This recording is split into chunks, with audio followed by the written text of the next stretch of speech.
friends, welcome back to another Foodie Friday. It's the first Friday of every month. We get to share any type of recipe that we like, and hopefully you will enjoy as well. And I'm going to leave the playlist down below of all my YouTube friends that are making some delicious meals for this one in the description box. And I'm going to leave the channel links also for our hosts, which are Tiffany at Small Town 6 and Jessica at Jessica Myros. Great content on both channels. Go and check those out. And for this Foodie Friday, I am making a crawfish beignet. And it's not a traditional beignet as most people know of it. Beignets are like a, deep fried dough with the powdered sugar like this. And we're not using this mix in this recipe. I just wanted to show you. If you don't know, that's what a beignet looks like. You can order this mix as well, I believe, online if you can't get it in your store. Or you can take a trip to New Orleans and go to Cafe Du Monde and get some, because they are delicious. But I'm not using that mix for this. And basically a beignet is just the French word for fritter or deep fried dough is basically what this is. So I use this brand, and it's made in the USA. It is certified Cajun. It is produced in Louisiana. This is the only type of crawfish I will buy, and it is 1 pound that you will need. You will also need 1 egg, and we're gonna just kind of beat that up in a little bit. Also, a 1/3 cup of all-purpose flour and about 4 green onions, 1½ tablespoons of melted butter. We're going to melt that. The recipe called for a 1/2 teaspoon of salt and a 1/2 teaspoon of cayenne pepper, but I chose to kind of do a little less than that. It did not call for these seasonings here, but I'm going to add this because I feel like it will need it. I don't like just salt and cayenne. I wanted, some seasoning.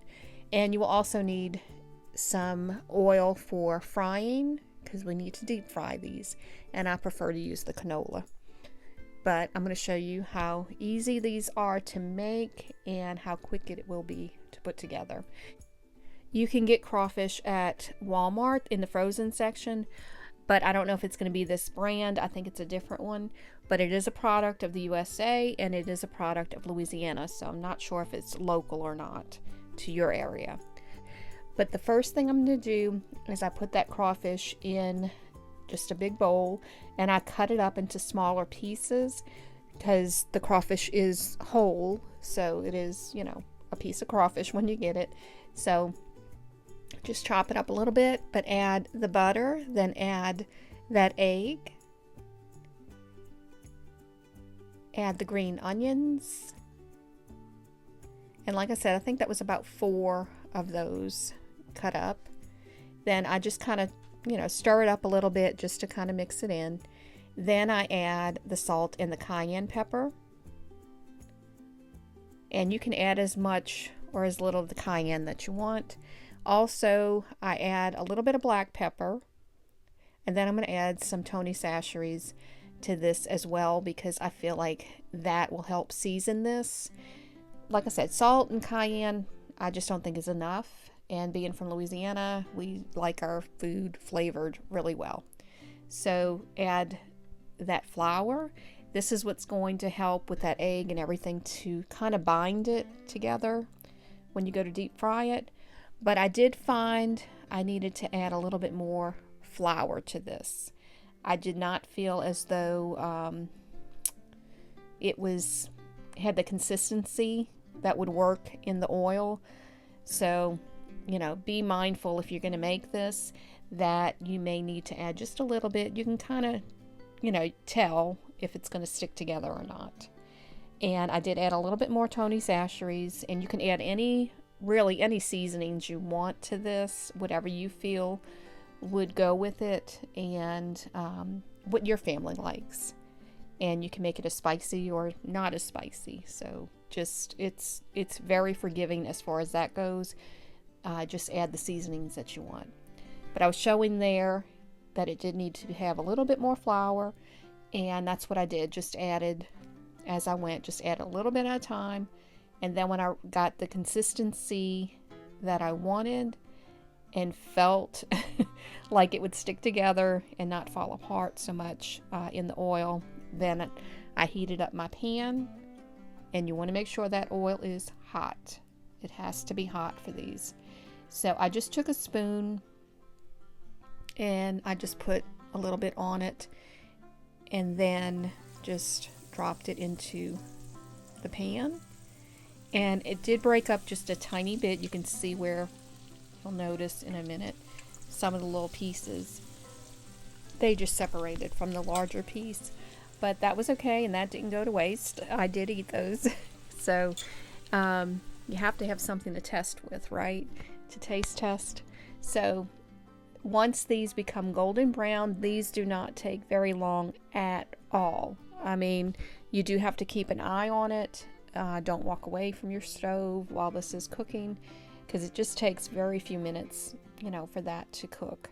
Once they start to float, you'll notice, you can see that golden brown color, and I just want to make sure that they're, you know, kind of heated through. So I just let them sit for just a few seconds more and scoop those out.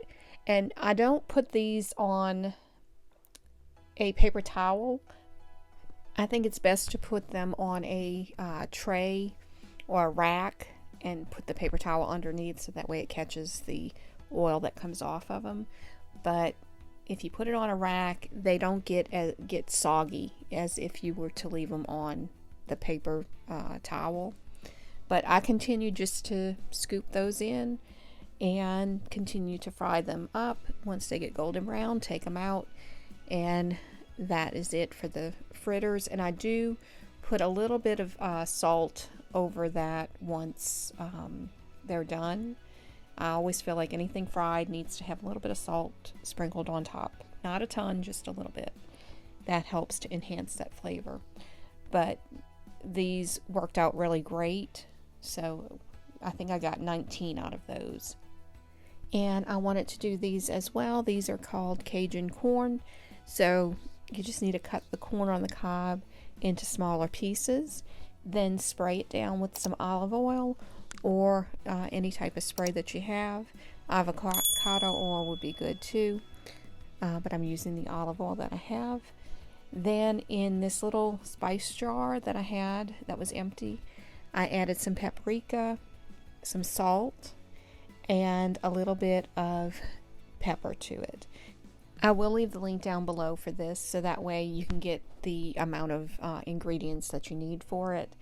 And I just sprinkled that on, and I didn't even use all of that, but I just made sure to sprinkle it all over the corn.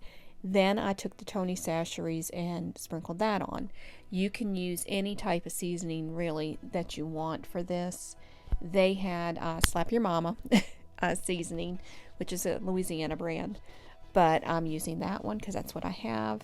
Then spray it again, and I did add a little bit more Tony Chachere's. I do put this in the oven on 425 for about 22 minutes.